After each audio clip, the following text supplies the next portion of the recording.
Hi, my name is Morgan and I am a neuroscience researcher. I wanted to start this series called Mental Health Mondays where I go over different mental health concepts from a neuroscience perspective. It's just general mental health advice and the research behind it. I'm hoping to release one of these videos on the first Monday of every month, so you can look forward to those. This will be in addition to any regular uploads. So today we're going to be going over sleep, which is something that's been on my mind a lot because I haven't been doing too much of it. Being in grad school, it's not something that's easy to keep up with, but it's one of the most integral things to mental health. There's a lot of issues that can arise from not sleeping enough. There's some issues that can come from sleeping too much, and so it's really important to find a good balance of sleep and a good sleep routine.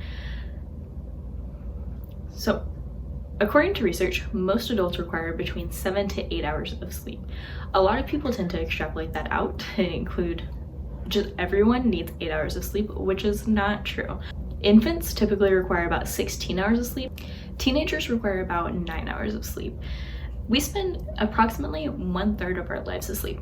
As people get older, they also tend to start sleeping more lightly and a little bit more infrequently, but it's still important to get that total 8 hours. So say you're only able to sleep for 6 hours because of work or school or whatever, then you can make up for it by taking like a 2-hour nap somewhere in the day, and that tends to be about the same as actually getting that full 8 hours at night. So sleep is obviously extremely important, but why is that?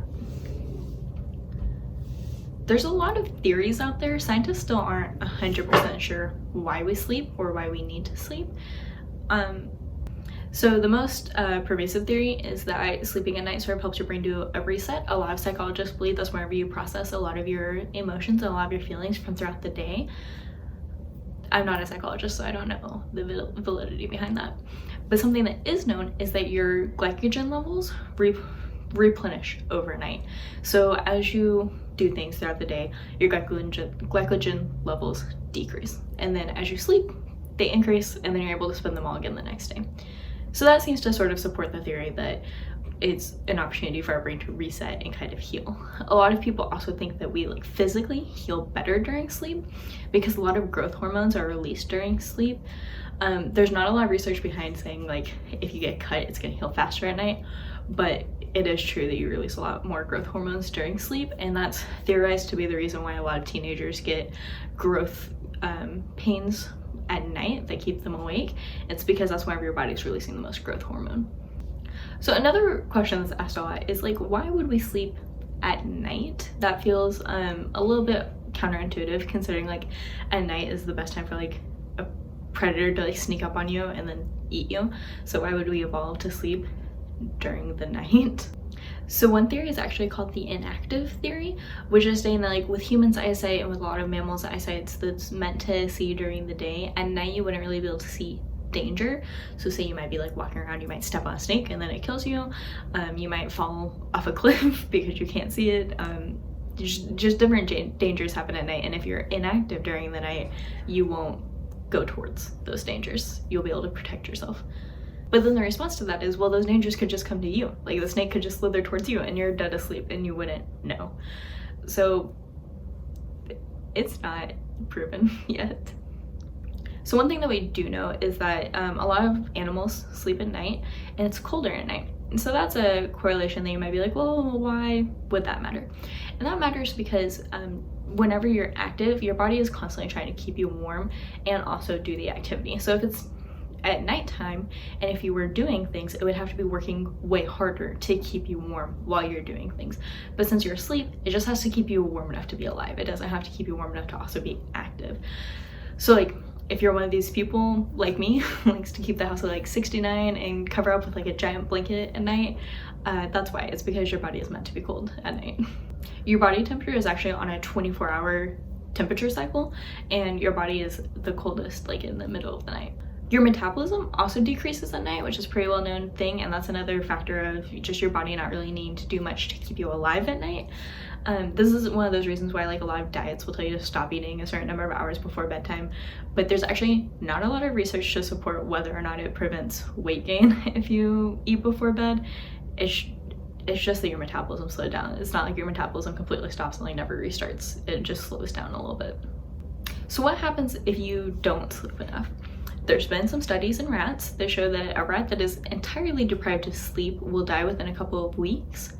There was also that story going around a little while back, you've probably heard of it, called the Russian sleep experiment, and that was proven to be a hoax. It was just a creepypasta story about these Russian scientists who kept people alive for hours, or for indefinitely, and then the people like ended up killing themselves and each other, and it was just a horror story. Literally, it was a hoax, it was a horror story. It wasn't a real thing that ever happened. So we don't really know what would happen if you never slept. The guy who stayed awake for the longest period of time without drug or caffeine enhancement stayed awake for 11 days and then he slept. Like, he didn't, I mean, he had some issues related to not sleeping, but after he had slept for a little bit longer period of time at night for a few days, he went back to normal. There's not really any true stories out there of people tearing their guts out because they didn't sleep. Other things that happened to the rats that were kept awake, so we can possibly extrapolate this out to humans, but it would be extremely unethical to do these experiments in humans, so we don't know for a fact that this would happen to us if we did it to a person, but this is what happened to the rats. The rats ended up losing a lot of weight. Their weight decreased rapidly despite increasing their food take. So they were just eating constantly, not getting any weight, actually losing a lot of weight, which is not a helpful diet tip because it is extremely unhealthy to do it that way. They're a wasted diet, that ain't it. They also progressively fail to regulate body temperature because, like I said, your body temperature is on that 24-hour cycle, and if you're not going to sleep, you're not allowing it to reset. So they couldn't regulate their own body temperatures, which comes with its own physiological complications. They also developed a lot of infections, which suggests that sleep has something important to do with your immune system and maybe possibly resetting your immune system, maybe heightening it. We don't know for a fact how it affects your immune system, but we do know that if you go longer without sleep, you're more likely to get an infection.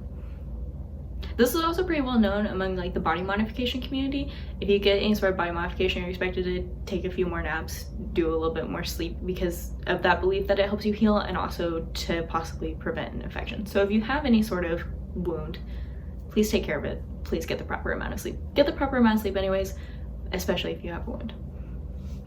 So things that we do know that a lack of sleep can cause in humans is mood swings. Everyone knows this. If you don't get the proper amount of sleep, you're gonna be cranky the next day, you're gonna be really mad, you're gonna be really irritable. These are just facts of life that we know. Also, if you don't get a proper amount of sleep, it can increase symptoms of depression and anxiety. Notice I said increase and not cause. If you are experiencing symptoms of depression and anxiety, there's probably an underlying symptom or an underlying cause there of some sort, not related to sleep, but not getting the proper amount of sleep can increase those symptoms. So you might be like watching all of this and being like, oh wow, sleep is obviously really important. We really need to do it for our own mental health, for our physical well-being. How much sleep should I be getting? Should I get the 8 hours? I feel like 8 hours is too much, or I feel like 8 hours is too little. How do you know? So there's a bunch of different ways to tell. You could participate in a sleep study by your doctor, but a much cheaper way to do it is one that I've heard before. I can't cite it because I don't know who told it to me, but I think it sounds reasonable. I think it sounds logical. Take 3 days consistently where you don't need to wake up at any particular time and you don't need to go to sleep at any particular time. On the first day, go to sleep whenever your body tells that it's time to go to sleep, and wake up when your body tells you that it's time to wake up. Same thing on the second day. On the third day, go to sleep whenever your body tells you to go to sleep, but set a timer or write down what time it is. Then whenever you wake up the next day, just wake up whenever you naturally wake up. You wake up, you feel nice and well rested, you look at what time it is, or you look at that timer that you set. That's how much time your body specifically needs. And remember, I said this varies throughout your life. So if you do this once as a teenager, your numbers are gonna be different whenever you turn 21 or 22. So do this if you feel like that amount of time is changing. But the important thing is just to listen to your body. And like I said, naps aren't bad. So if you feel like you're not getting the proper amount of sleep, but you're in the middle of the day and you're just exhausted and you have the time where you could take an hour-long nap, take an hour-long nap. Do it. Your body needs the rest. So I hope that this video was useful. I hope that it was informative. I hope all of you, including myself, are going to go and get a proper amount of sleep. If there's other mental health issues or other mental health topics that you would like for me to cover, please leave them down below. This is not going to be a debunking series. This is purely going to be positive and help people with their mental health. So if you'd like to see any sort of debunking, leave that on one of my reaction videos and I'll try to get around to it at some point. Bye.